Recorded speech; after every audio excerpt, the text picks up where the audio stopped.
Everyone, so the topic for today's class is rectangular hyperbola. It kept me wondering that how to go about teaching something which is coordinate geometry. I could have straight away given you the equations and told you which coordinate lies where and what's the relationship and be done with it. But then I thought that teaching economics students would be much interesting if I quote some example.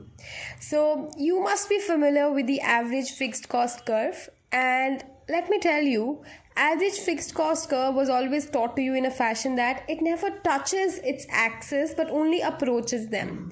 And then you were also taught that average fixed cost is nothing but total fixed cost upon quantity.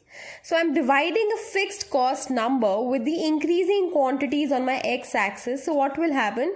It is going to diminish very steeply, and it's going to diminish but never equal to zero because your numerator won't ever be zero. So that was something you were taught in microeconomics.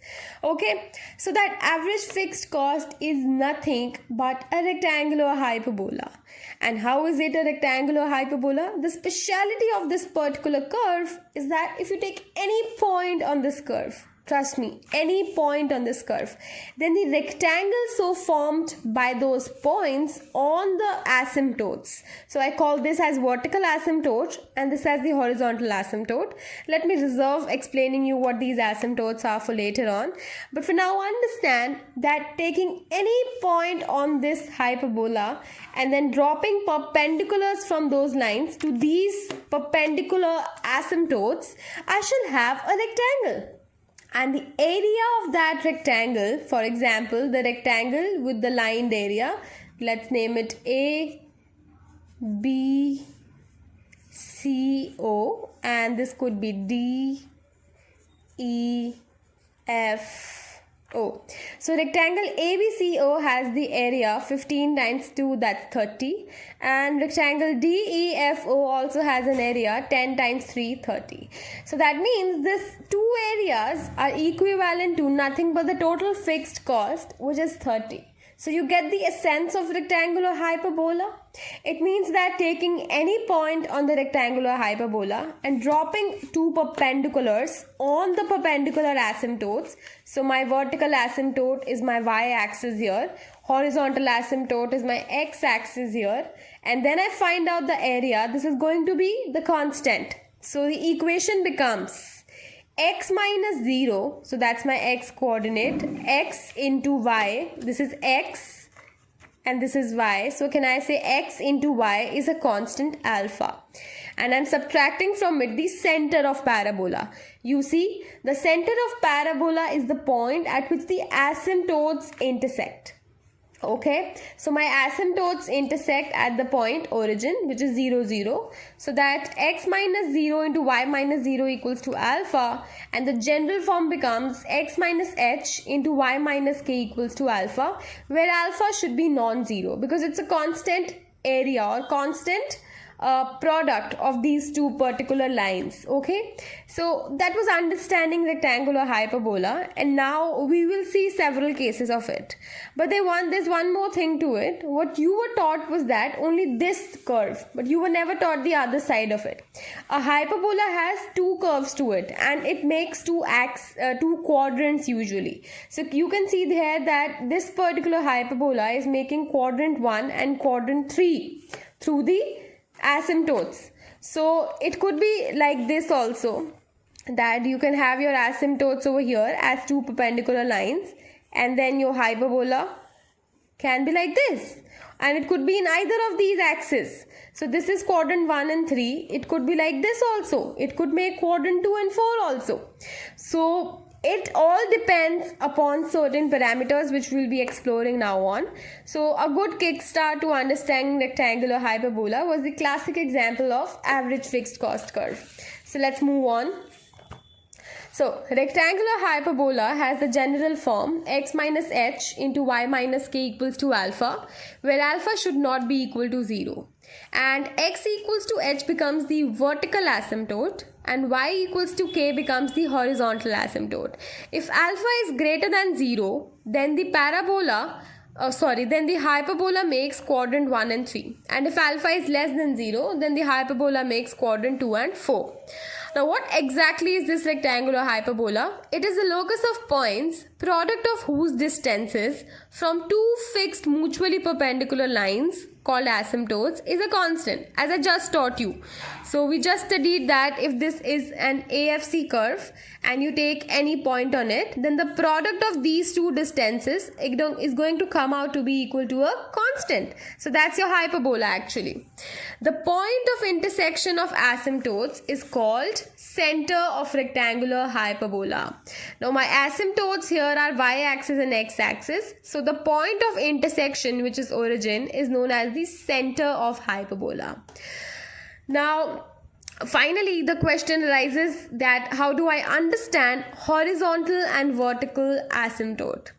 Now take down that horizontal asymptote shows where function becomes bounded as x tends to infinity and x tends to minus infinity.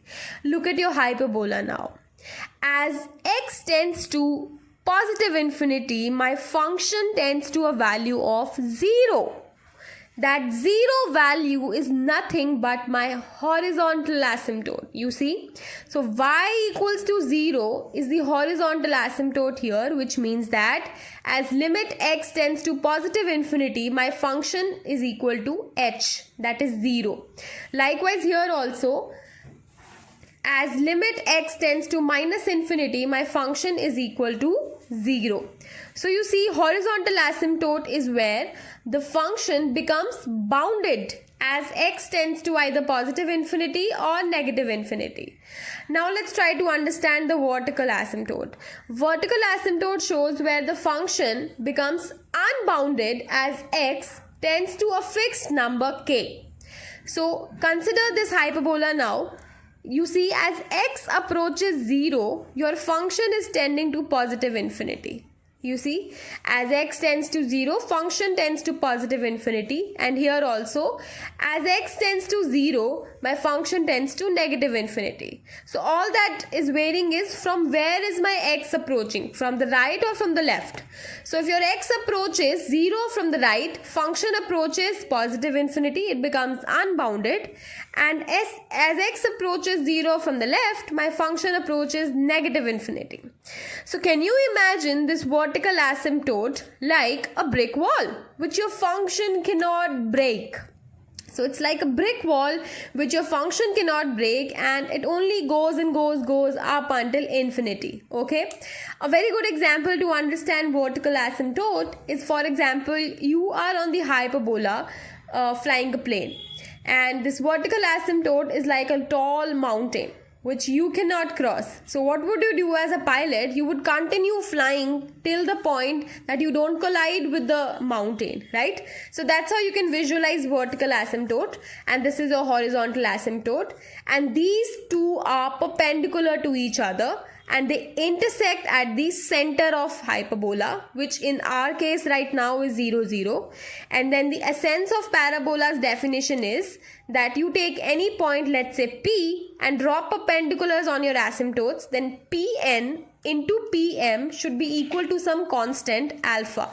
So I have written here Pm would be x, Pn would be y here because my center is 0, 0. So x minus 0 into y minus 0 is going to come out to be equal to alpha. So the equation of my hyperbola here is xy equals to alpha. So that was our case 1, where the equation of hyperbola is xy equals to alpha, and your horizontal asymptote is given by y equals to k, k being 0 here, and vertical asymptote is given by x equals to h, which is x equals to 0 here. So obviously x equals to some value. You just imagine if you have x equals to any value, that is going to occur as a straight line, no, vertical line. So that's your vertical asymptote, and y equals to some value is going to fall on y-axis like a horizontal line. So that's your horizontal asymptote. So likewise you will have several cases, and a shortcut to understanding that your hyperbola is going to lie in, which two sides. So a hyperbola could be like this, or it could be in these two quadrants also. So hyperbola always makes two quadrants around its asymptotes, okay, and those two quadrants being q1 on q3 and q2 or q4 will depend on the sign of alpha. So I've written over here, if alpha is positive, then your asymptotes make quadrant 1 and 3. Like here we had alpha positive, so my asymptotes are making quadrant 1 and quadrant 3. And if your alpha is negative, then the quadrant formed by asymptotes would be quadrant 2 and 4. Now the point is, why should I cram all of it? Now instead of cramming, you can actually understand the logic as I have taught you. Just we'll start with this equation and try to understand the curvature. So xy is equal to alpha. So y would be alpha upon x, and if you derive it for the first order, it would be minus alpha upon x square. That means if alpha is positive as is given, then my first order derivative would be negative. If your first order derivative is negative, that means your function is decreasing.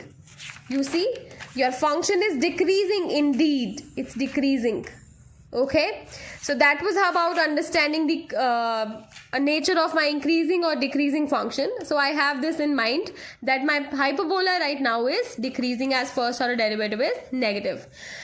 Now you find second order derivative to check whether the function is concave or convex. So it comes out to be 2 alpha upon x cube. And if x is positive, because we know that alpha is positive, so the sign of this for second order derivative now depends upon x.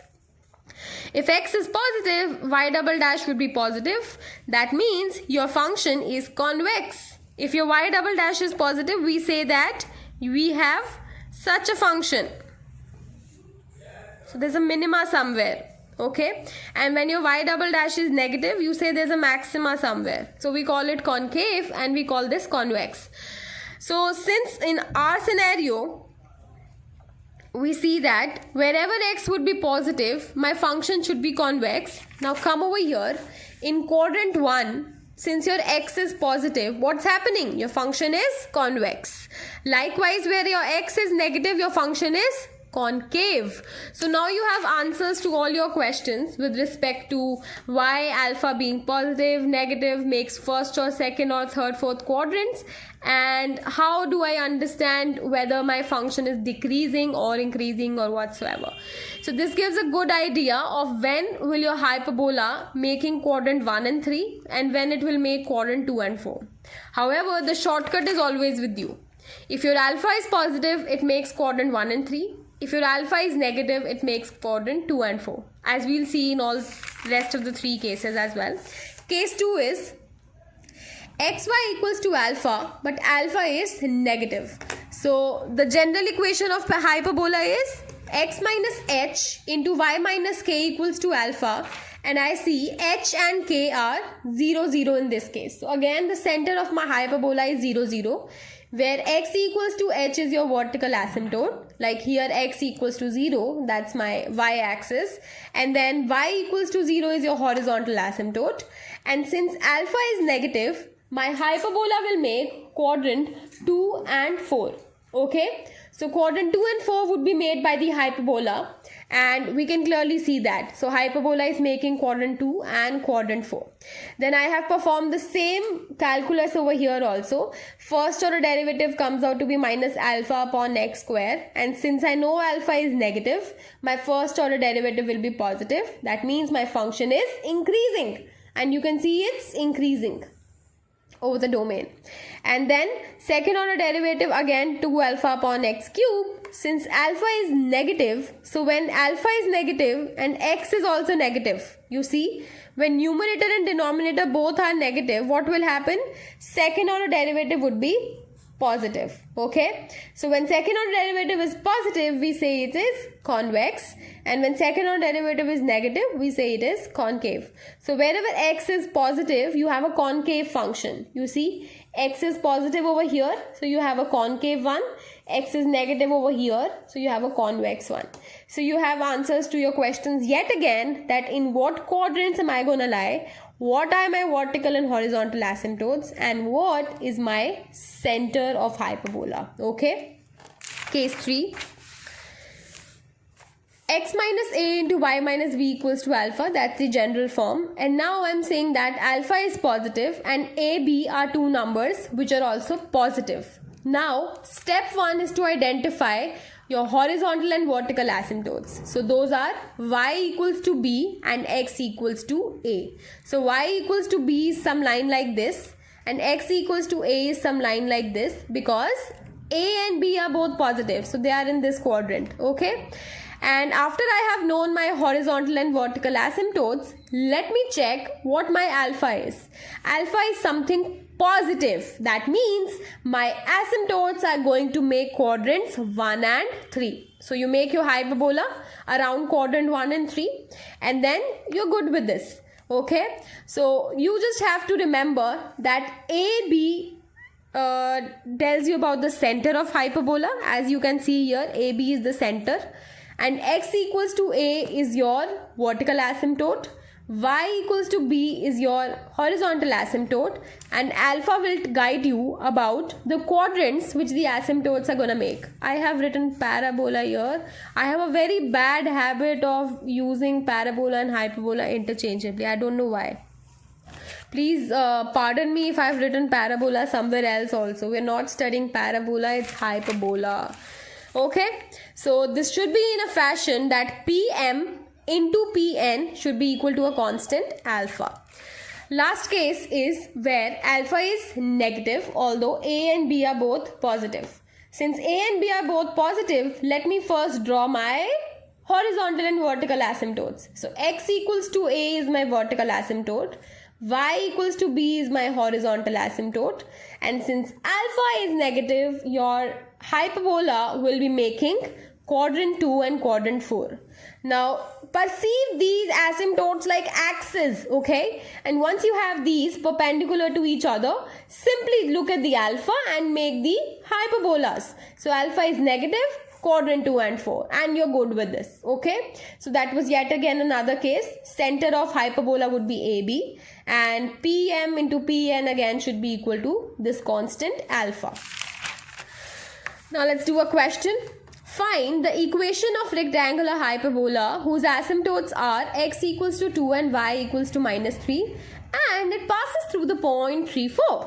So I know x equals to 2 is my vertical asymptote and y equals to minus 3 is my horizontal asymptote, and the general equation of hyperbola is x minus h into y minus k equals to alpha, where x equals to h is the vertical asymptote and y equals to k is the horizontal asymptote. So x minus 2, that's my vertical asymptote, into y minus horizontal asymptote minus 3 equals to alpha. Is this clear to all of you up until now? It should be. Just remember the general form, and I'm substituting my horizontal and vertical asymptotes. So next step, x minus 2 into y plus 3 equals to alpha. Now once I have this alpha, I can easily go to my general form. Okay, this is my general form, the equation which I ultimately have to find out. But once I have knowledge of alpha, the equation would be complete. Now let me check what the question has given me other than this. The question says my hyperbola passes through 3, 4. So can I substitute x and y for 3 and 4, and I shall have alpha equals to 7. Since alpha is coming out to be positive, your hyperbola is making quadrant 1 and 3. So the equation becomes this equation, x minus 2 into y plus 3 equals to 7. If you further simplify it, it's going to come out to be xy plus 3x minus 2y minus 6 equals to 7 is equal to xy plus 3x minus 2y minus 13 equals to 0. So at this particular point, I want to tell you that hyperbola can also be written as axy plus ax plus by plus c equals to 0. In a linear equation form, it can be written as xy plus ax plus by plus c equals to 0. So I have drawn the hyperbola over here. Since my a and b are minus 2 and 3, 2 and minus 3. So x equals to 2 is my vertical asymptote, y equals to minus 3 is my horizontal asymptote, and your alpha came out to be positive, that was 7. So quadrant 1 and 3 would be made by your hyperbola. So that was about drawing part. Last question for the lecture. If y equals to 3x plus 4, find the asymptotes. Oh, this I have given you as homework, so you can do it for yourself. So the question is, if y equals to 3x plus 4 upon 2x minus 1, find the asymptotes and plot the graph. Is it a rectangular hyperbola? And the answer would be this. Okay, so you can go about it yourself. Next question is, prove that if the graph of y equals to f of xy equals to ax plus b upon cx minus a is symmetric about the line y equals to x, it must be true that a square plus bc equals to z is not equal to 0. So they are saying, if at all this particular curve is symmetric about the line y equals to x, then this must hold. And let me tell you that parabolas are indeed symmetric about the line y equals to x. You see over here, I have drawn a dotted line right here that says that this hyperbola is actually symmetric about this line. Okay, so that's the uniqueness about hyperbola, that they are symmetric about the line y equals to x. However, there's a formal way also to check whether your function is symmetric or not. So I have written here that we know a function is symmetric about y equals to x if its functional form doesn't change by interchanging x and y. A classic example of a function symmetric about x equals to y is a rectangular hyperbola. For example, the simplest case, xy equals to 0. Oh my god, my dotted line is wrong here. So dotted line would be like this instead of that. Okay, so that's how your rectangular hyperbola has been proven to be symmetric about y equals to x. But that was just a note to it. Let me return to the question. I want to prove in the question that this particular equation is also symmetric. Now, to prove whether the function is symmetric or not, what we have to do is that if you interchange y for x, please listen carefully. If you interchange y for x, then the function remains the same. Is when we call any function as symmetric about y equals to x. So all I need to prove is that by interchanging y and x, the functional form should be the same. Now let's start doing it. Y equals to ax plus b upon cx minus a. You can solve it easily. And I have performed some sort of algebra here so I divide here by c and then I add a square upon c square, such that in the end I have y minus a by c upon x minus a by c equals to bc plus a square upon c square. Okay, so I name it as equation 2, and then in equation 1 I'll interchange x for y, and let's see if I am able to come here again. So I interchange y for x and x for y. Then you can do it for yourself and you can easily check that this will come out to be this. And equation 3 and equation 2 are exactly equal. Since equation 3 and equation 2 are just the same, we can say that this particular function which we started off with is indeed symmetric about x equals to y. Now if you notice, this could be symmetric about x equals to y only when this particular form, which indicates a hyperbola, has a non-zero product. You remember? X minus h into y minus k equals to alpha. Only if alpha is non-zero can we have a hyperbola. Fine. So I need to prove next that this is non-zero. That means since c square is going to be positive always, bc plus a square should be non-zero. Alright, so that was about understanding that if at all this function has to be symmetric about the line y equals to x, then this part should be non-zero, which means bc plus a square should be non-zero, and hence I have proved what the question was asking. That prove that if the graph is symmetric about the line y equals to x, it must be true that a square plus bc not equal to 0. Now you look at this curve again. I have made this particular graph here. So your a by c and a by c are two positive coordinates. So x equals to a by c is your vertical asymptote. y equals to a by c is your horizontal asymptote, and since this is a number not equal to 0 and I'm assuming if it's positive it should make quadrant 1 and 3. Okay, so quadrant 1 and 3 would mean your hyperbola is going to look like this, and since x is equal to y at this particular point, also center y equals to x equals to a by c, you draw a smooth line around it, you shall easily see that your hyperbola is symmetric about the line y equals to x. So that was about this question, and this question I've given you for homework. So we had a good understanding of how my hyperbola looks, what is its general form, and how do I understand if it's quadrant 1 and 3, if it's quadrant 2 and 4, and so forth. So as just a summary, I'll give you again a sneak peek into it. X minus h into y minus k equals to alpha is the general form, where x equals to h is your vertical asymptote, which is a perpendicular on the x-axis, and y equals to k is your horizontal asymptote, which is a line parallel to x-axis.